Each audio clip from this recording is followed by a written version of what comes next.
Lan Nabi Musa nangke tangklet mbek pangeran. Gusti, kula niku kepen tangklet mbek jenengan. Ndak jenengan tenan ngekek rezeki wong sak donya. Carane piye, Jar? Terus walhasil Nabi Musa kon nuthuk watu. Watu dituthuk pecah. Kon nuthuk meneh, pecah meneh. Kon nuthuk meneh, pecah meneh sampai ping 7. Tengah-tengahe pecahan terakhir ana kewan uget-uget lemah. Ning kono iku ya mangan, ya ndek anak bojo, ya damai. Jadi Nabi Musa iki ambekane piye? Mangane konti. Terus jare pangeran, ngerti to sak kowe? Ya aku ora lali, mulane ya iso ndek anak turun jare.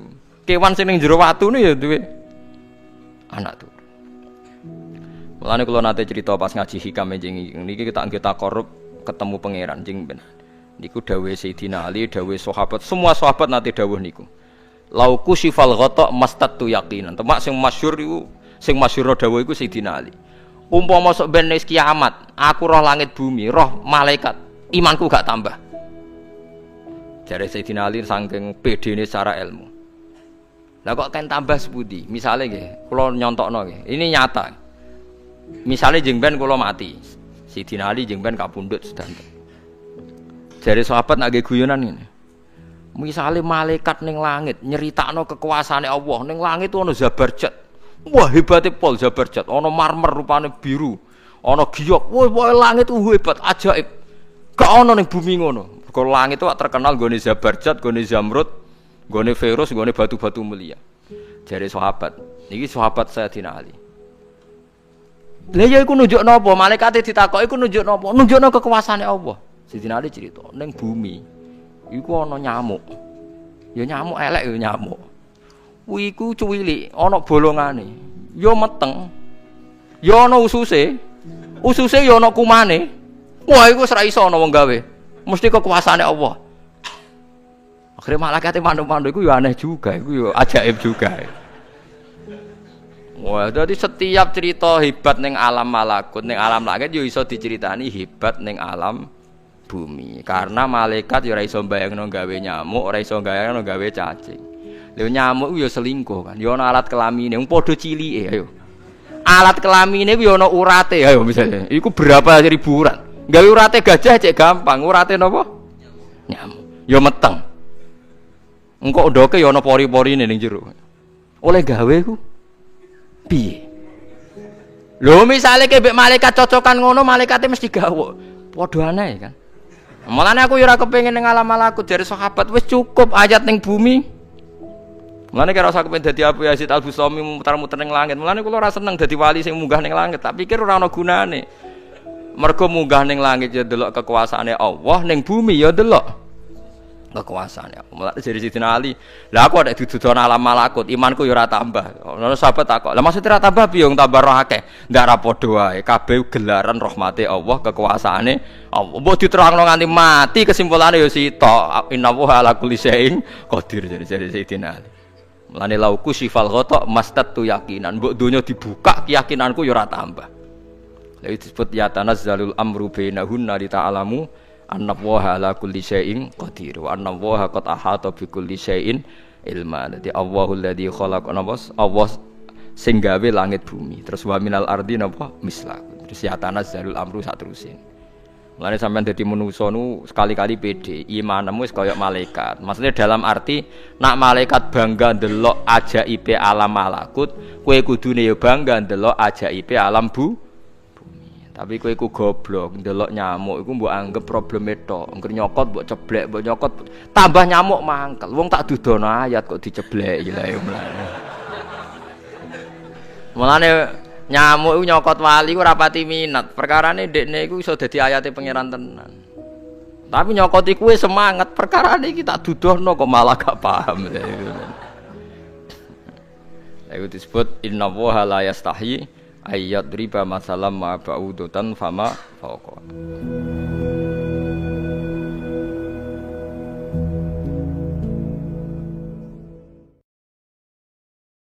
Banyak orang yang bolak-balik berangkat gelap, pulang gelap lagi hanya untuk mendapatkan materi. Padahal kata Allah caranya gampang. Kamu amalkan yang ini dapat. Ngapain kamu susah-susah? Kalau bisa yang gampang, kenapa kamu memilih yang susah? Kalau bisa dipermudah, kenapa dipersulit? Kalau bisa yang halal, kenapa cari yang haram? Maka rumus cepat yang pertama adalah la'i syakartum la azidannakum. Perhatikan baik-baik. Kalau dibaca dengan terjemahan, la in syakartum, jika kalian bersyukur, la azidannakum, pasti aku tambahkan nikmat untuk kalian. Demikian di terjemahannya. Sekarang lihat baik-baik. Kita pisah. Ini ada satu la, kedua in, tiga syakartum, keempat pakai la lagi, kelima baru pakai azidannakum. Dan ini kalimat yang menggunakan fi'il madhi, bentuknya past tense, yang ini menggunakan mudhari, present continuous future. Lihat sini, la harfu taukid, huruf yang berfungsi untuk menguatkan sebuah informasi, yang menandakan keseriusan atas apa yang akan disampaikan. Kalau Anda menemukan huruf la dengan harakat fathah, kemudian bunyinya pendek, la, ini menunjukkan informasi yang disampaikan begitu serius, begitu kuat, dan membuat kita harus yakin tanpa ragu sedikit pun. Apalagi kalau menyampaikan itu Allah dalam Al-Quran. Jadi kalau sudah Allah nggak pakai taukid pun sudah kuat. Ini pakai taukid. Jadi kalau Allah nyampaikan, kaidah Qurannya dibuka di awal. Dzalikal kitabu la, semua isi Quran jangan ragu. Nah ini ketika Allah sampaikan menggunakan la, seakan-akan udah disampaikan masih ada yang ragu. Maka Allah katakan, hei, jangan ragu ya. Saya tegaskan, saya serius, saya kuatkan. Ada sesuatu yang akan saya sampaikan saat ini. Nah sekarang, in ini namanya harfus syartin, syarat. Huruf yang menunjukkan syarat untuk bisa meraih sesuatu atau terjadinya sesuatu. Nah, dalam Quran, dalam hadis, jika Anda menemukan dalam ayat atau hadis kalimat yang dibuka dengan in, maka ini menunjukkan ada syarat untuk meraih apa yang akan disampaikan. Tidak semua akan mendapatkannya kecuali terpenuhi syaratnya. Lihat baik-baik. Kata Allah, la in syakartum la azidannakum. Hei, saya akan sampaikan informasi kepadamu ya. Saya serius, tidak main-main. La azidannakum. Saya akan pasti tambah terus, tambah terus, tambah terus kepada kalian nikmat yang sekarang kalian dapatkan. Jadi kalau Anda sekarang sedang mendapatkan nikmat ketenangan, kata Allah, saya akan tambah ketenangan itu tanpa berhenti. Dan yang paling hebat, ada orang yang sampai di dunianya, ke kuburnya sampai ke akhirat, terus diberikan oleh Allah rizki melimpah. Allahu Akbar. Buka Quran surah ketiga Ali Imran ayat 169 sampai 171. Contoh dulu. Kemudian sampai dengan ke akhiratnya lebih banyak lagi. Ada yang kemudian ke surganya dengan keluarga besarnya. Quran surah 13 ayat 23 sampai dengan 24. Ada yang langsung dapat seluas langit dan bumi. Quran surah ketiga ayat 133 sampai 134. Ada yang kemudian di taman surga. Quran surah ke-51 ayat 15 sampai dengan 23. Ada yang kemudian surganya Firdaus. Quran surah ke-23 ayat yang 1 sampai dengan ayat ke-9. Ada yang surganya itu teman-teman di surga seperti biasa, tapi semua yang pengen ada. Yang paling hebat itu, ada yang di dunianya pengen sesuatu, nggak kedapatan, tiba-tiba meninggal. Misal Anda mau lewat sini tuh, ada yang jualan somai. Mau nyobain, pengajian udah dimulai. Nggak enak orang nyimak, Anda makan somai. Makanya orang ini langsung ke pengajian. Begitu keluar pengajian, mau beli habis. Ya Allah habis. Begitu bilang, ya Allah habis, meninggal. Misal. Tiba-tiba orang ini masuk surga. Ya, karena di pengajian sempat tobat. Tobat, keluar, dapat pahala. Begitu meninggal, langsung tuh kontan dibayar. Ya, dapat sesuatu. Begitu kemudian dapat masuk surga. Di mana surganya? Ada yang paling menarik. Ada yang masuk surga kelasnya istimewa. Quran surah kedua ayat 25. Paling kanan sebelah atas. Ya, wabashshiril ladzina amanu wa 'amilus solihati anna lahum jannatin tajri min tahtihal anhar. Kullama ruziqu minha min samarati rizqa qalu hadzal ladzi ruziqna min qabl. Yang paling menarik, wa utubihi mutasyabihan. Ketika dia masuk ke dalam surga, ada yang kepikiran nikmat dunia yang belum dia dapatkan. Begitu dia masuk, ya Allah, somai. Wa utubi mutasyabiha, muncul persis seperti apa yang dia bayangkan dulu. Sling. Wah. Alhamdulillah. Itu istimewa. Kata Allah, saya pasti akan tambah terus nikmat pada satu golongan hamba. Tambah lagi, tambah lagi, tambah lagi. Kalau bentuknya materi, gak pernah berhenti tuh. Seperti yang Utsman dapat, Abdurrahman bin Auf dapat. Kalau bentuknya ketenangan, tenang terus. Kalau bentuknya keturunan, keturunannya itu terus begitu lahir, soleh lagi. Lahir, soleh lagi. Lahir, soleh lagi. Caranya apa? Ini kuncinya. Syakartum. Ini amalannya. Syukur. Jadi manusia itu kalau urusan nikmat gak pernah puas. Tapi yang ini enggak. Kata Allah, saya akan terus tambah. Mau minta apa? Tambah, tambah. Sampai kamu merasa puas. Puas ya Allah, cukup. Sudah. Diberikan terus. Itu yang sangat luar biasa. Tapi syaratnya ada amalannya. La in syakartum. Syaratnya in syakartum. Kalian mesti mensyukuri semua nikmat yang saya berikan itu. Begitu Anda syukuri, maka itulah jaminan langsung diterapkan dalam Al-Quran. Kata Allah, jangan ragu, saya pasti pasti akan tambahkan sampai kalian merasa puas mendapatinya. Surat Hud ayat 6, wa ma min dabatin fil ard illa 'alallahi rizquha. Tidak ada satupun binatang melata, makhluk melata di bumi melainkan Allah lah yang memberi rezekinya. Semua ya. Dan surat Al-Ankabut ayat 60, wa ka'ayyin min dabatin la tahmilu rizquha Allah yarzuquha wa iyyakum. Dan berapa banyak binatang yang tidak bisa membawa atau mengurus rezekinya sendiri, dan Allah yang memberikan kepada mereka, kepadanya dan juga kepadamu. Jadi banyak binatang yang ini di sini di pesantren ada kuda. Bagi kuda itu tidak mengerti makan rumput, tapi Allah langsung siapkan air susu ibunya.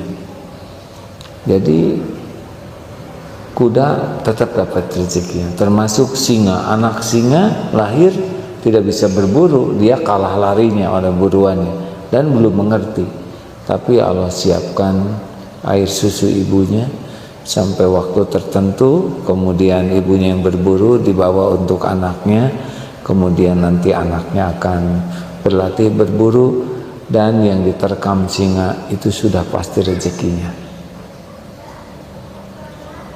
Jadi jangan aduh kasihan itu kijang dimakan singa, tapi memang begitulah Allah memberi makan singa. Nah, jadi rekan-rekan sekalian, kita juga sama, ini sudah berulang kali disampaikan, waktu kita janin di rahim ibu, di tempat tersembunyi tetap saja rezeki ada. Kita belum punya gigi, maka rezeki kita diatur oleh Allah dalam bentuk plasenta yang langsung ke tubuh kita. Ini penting ilmu ini ya. Bagaimana rezeki itu sudah ada sebelum kita bisa berdoa, sebelum kita bisa berpikir, sebelum kita bisa ikhtiar, dan sudah terjadi rezeki itu. Waktu kita janin di perut ibu, boro-boro mikirkan rezeki, pikirannya juga belum ada. Bagaimana kita mau mencari rezeki, paham rezeki kita juga belum paham, tapi rezeki sudah ada dan ngejar kita. Coba rezeki waktu janin ya, bapak bekerja lalu belanja, dimakan oleh ibu, dikunyah, masuk ke tubuh, terus terurai sampai yang masuk ke tubuh kita waktu janin itu dalam bentuk yang paling sesuai dengan keperluan tubuh kita, tanpa kita tahu itu keperluan kita. Dahsyat hadirin. Dan itu tidak cuma kebetulan, tapi setiap saat, terus dari hari ke hari, dari saat ke saat, sampai kita lahir ke dunia. Ayo kita kenang ini ya, karena ini nyata. Jadi sebelum kita bisa mikir, sebelum kita bisa doa, sebelum kita bisa ikhtiar, ternyata rezeki sudah mencukupi kita. Allah mencukupi kita rezeki. Lalu lahir ke dunia jadi bayi. Coba kenang bayi. Bayi bisa apa? Tidak punya ilmu, tidak punya pengalaman, tidak punya wawasan. Lalu Allah ciptakan air susu. Ibu tiba-tiba mengandung air susu. Lalu air susu itu entah gimana bayi jadi membesar. Jadi otot, jadi tulang, jadi gigi, jadi rambut. Bayi itu membesar itu dengan air susu saja. Itu juga belum bisa doa kita. Jadi jangan sampai lupa terhadap rezeki yang mengejar kita. Lalu ada ibu-ibu yang tidak mengeluarkan air susu, ada. Tapi sapi mengeluarkan, ya. Atau kambing. Sapinya di mana, bayinya di sini, tetap saja datang ke sini. Ada peternakan di Selandia Baru, bayinya di Cimahi, tetap saja datang ke sini tuh. Jadi nyata sekali bahwa rezeki itu lebih hebat mengejar kita daripada kita mengejar rezeki. Lama-lama Allah memberikan kemampuan kita bicara lapar, mi haus. Nanti ada ikhtiar. Lama-lama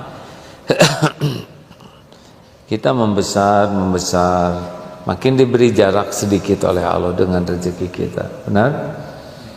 Terus agak ada jarak. Nanti sepertinya kita harus membanting tulang. Tapi tetap saja lebih hebat rezeki ngedeketin kita. Persis seperti cecak, makanannya nyamuk. Dia memang bergerak, tapi tetap jauh lebih hebat nyamuk bergerak ngedeketin cecak daripada cecak ngejar nyamuk. Benar kan? Cecak memang bergerak, tapi berapa banyak gerakannya. Tapi nyamuk itu dari selokan depan loh, ke sini terbang, terus mendekat sampai ada dalam radius jangkauan cecak. Cecak ikhtiar. Sama kita juga kan? Makan. Coba ya alhamdulillah tadi makan. Lihat nasi merah. Dari mana ini? Saya tidak tahu sawahnya di mana. Siapa yang nanam? Siapa yang ngetam? Siapa yang bersihkan? Siapa yang jual? Siapa yang ngangkut? Demi Allah sampai tadi di piring. Udah itu ada ikan. Dari laut mana? Siapa ayah ikan? Siapa ibu ikan? Lahir, siapa yang ngambil dari laut? Dibawa ke pasar. Dari pasar pakai es, dibawa ke sini. Dari sini dimasak sampai ke sini. Itu belum cukup tuh. Belum hanya nasi, tapi ada garamnya, ada sambal, ada bawang, ada yogurt tadi itu, walaupun sedikit yogurt. Itu dibuat dari apa kok asam gitu kan? Dibuat dari asam mungkin ya. Ini sapi, air susu diolah sedemikian rupa. Sapinya di mana? Ada di sana sambal, ada cabenya, ada minyak kelapanya. Kelapanya dari kebun mana?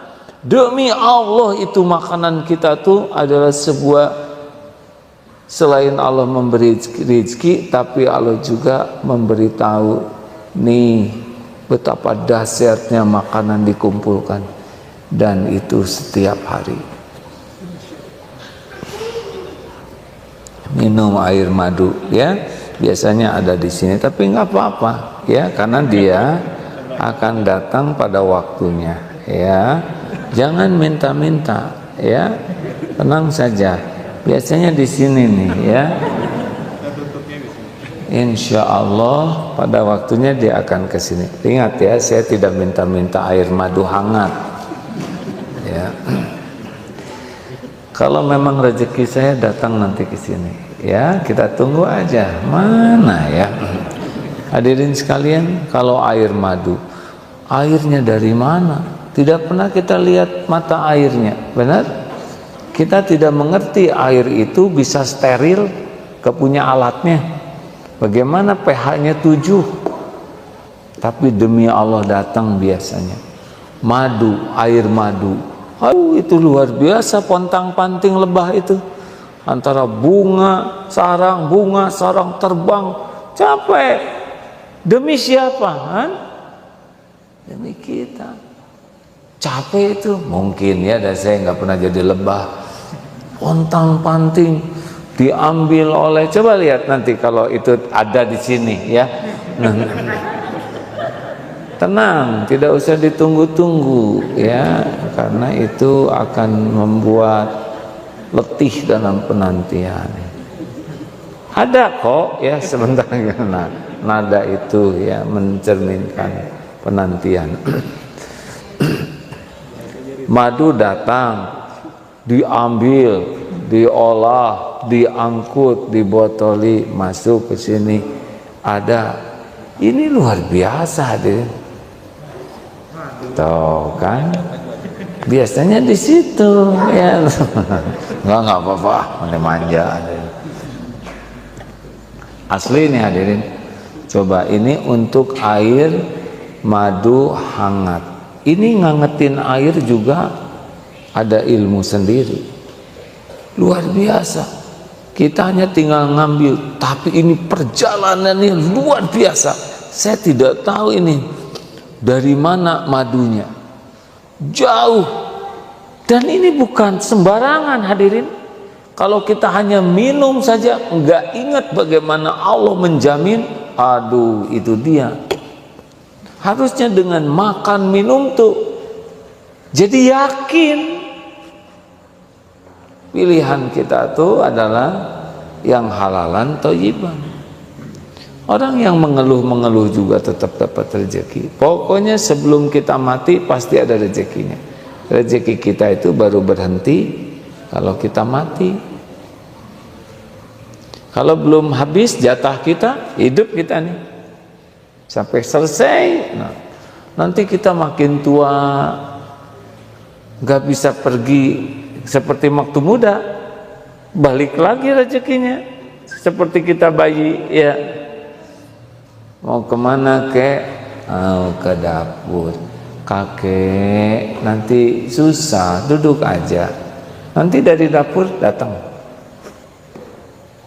Lama-lama kenapa kakek tangannya goyang, ini susah. Kalau tangan ini sudah oleh Allah diambil kemampuannya, nanti ada yang masukin tangan yang lain ke mulut kita, yang nyuap, betul? Nanti kenapa kek usah nelen? Kalau ini udah diambil kemampuannya, masuk ke sini, diinfus. Nanti kalau sudah waktunya selesai, kita meninggal, maka infus nggak bisa lagi bermanfaat. Selesai. Jadi urusan kita tuh bukan masalah ada tiadanya rezeki, tapi berkah atau tidak rezeki kita. Niatnya lurus tidak dalam ikhtiar, caranya benar tidak, itu yang kita pikirkan. Bukan rezekinya, rezeki udah ada, tapi niat dan caranya ini berkah atau tidak. Kemudian kalau udah ada nih, syukur atau tidak, itu urusan kita. Ucapan alhamdulillahirabbil alamin itu lebih berharga daripada rezeki yang ada, karena ucapan hamdalah itu merupakan pengakuan rezekinya udah rezeki, tapi alhamdulillah itu rezeki yang lebih tinggi daripada rezeki fisik. Jelas tidak ada? Jadi kalau kita ketemu alhamdulillahirabbil alamin, ini air madu ini udah rezeki, tapi rezeki yang lebih tinggi dari air madu ini, yakin ini Allah yang nyiapkan. Itu rezeki yang sangat mahal. Yang minum madu banyak, yang nyebut bismillah lebih sedikit dari yang minum madu. Tapi yang minum madu ingat ini disiapkan oleh Allah, itulah rezeki yang termahal. Allah Subhanahu wa taala berfirman di dalam surat Hud ayat ke-6. A'udzu billahi minasyaitonir rajim. Bismillahirrahmanirrahim. Wa ma min dabbatin fil ardi illa 'ala Allahi rizquha. Wa ma min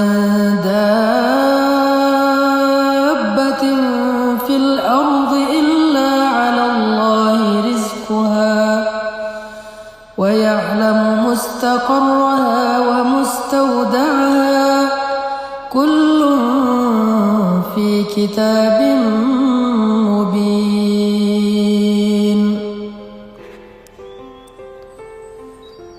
Dan tidak ada satupun makhluk yang bernyawa yang hidup di muka bumi kecuali Allah menjamin rezekinya. Dia mengetahui tempat kediamannya dan tempat penyimpanannya. Semua tertulis di dalam kitab yang nyata ataupun Lauhul Mahfuz. Shadaqallahul Azim. Ayat ini adalah salah satu di antara ayat yang mengajarkan kita tentang iman terhadap rububiyahnya Allah Subhanahu wa taala. Rububiyah berarti Allah lah yang mengatur segala sesuatu dalam kehidupan di langit dan di bumi, dan Allah sebaik-baik yang mengatur. Rububiyah berarti Allah lah yang berkehendak dan menentukan segala sesuatu dengan kehendaknya.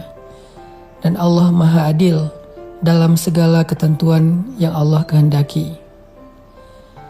Rububiyah juga berarti Allah lah yang menentukan rezeki untuk setiap hambanya.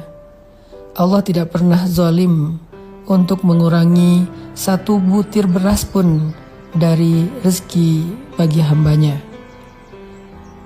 Sehingga ketika kita belajar rububiyah Allah di dalam surat Hud ayat ke-6 ini, harusnya kita selalu percaya bahwa rezeki kita tidak akan pernah tertukar dengan orang lain. Bahwa setiap manusia, bahkan hamba-hamba Allah, hewan, tumbuhan, apa yang ada di langit dan di bumi, semuanya telah Allah berikan takdir rezekinya. Dan Allah tidak pernah mengurangi hak mereka, apalagi bersikap zalim kepada mereka. Lalu kenapa kita harus bekerja? Sesungguhnya bekerja itu bukanlah karena kita meragukan rezeki dari Allah, tetapi bekerja itu adalah ibadah, menjalankan perintah Allah.